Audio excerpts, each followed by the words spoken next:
When I think supercars on a budget or custom kit cars, the VAYDOR G35 always comes to mind for me. I've always been a fan of it, even before it was on Suicide Squad. The thing that makes the VAYDOR so appealing and one of the best supercars you can buy on a budget is all you need is a donor car, which is the Infiniti G35 between the years of 2003 to 2007, and you just need a body kit which you can get at Carolina VAYDOR.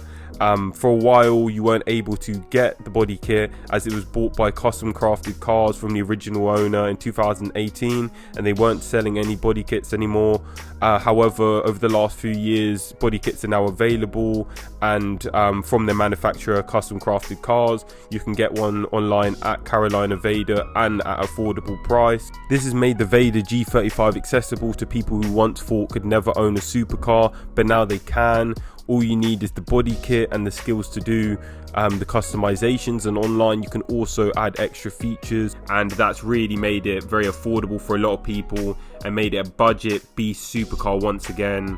And I definitely want to get my hands on one of them in the future. I definitely want to own one, but I don't have the skills to customize one of my own. But if you do, then you can save yourself a lot of money, and it is a beautiful supercar look. It's been in Suicide Squad, which is a major film. It definitely carries a lot of clout. I would say in 2023 most people know that it has an Infiniti G35 underneath, which I wouldn't say is a bad thing, as the Infiniti G35 is known for being very reliable and a very powerful vehicle at its price.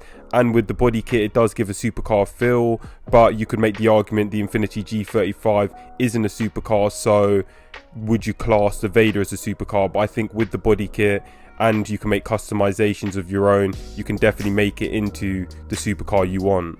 At $16,000 you can get a Carolina VAYDOR body kit for the VAYDOR G35. It's definitely an affordable price for a supercar body kit, and if you have the skills to build it yourself, it's probably an ideal option.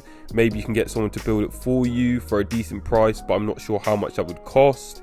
However, if you were to get a pre-build from their website or elsewhere, you're looking at spending over $100,000, which definitely isn't affordable for a supercar. So I probably wouldn't suggest that, but if you know you've got the skills to actually build it yourself, then I guess it's a really good option for those people looking to customize their own. Thank you for watching the video. If you want me to cover other cars, just leave it in the comment section down below and tell me what video ideas you have, and I'll try to get to those as soon as possible. If you enjoyed, hit that like button and subscribe and hit the notification so you don't miss anything. And thank you for watching, and I'll see you next time.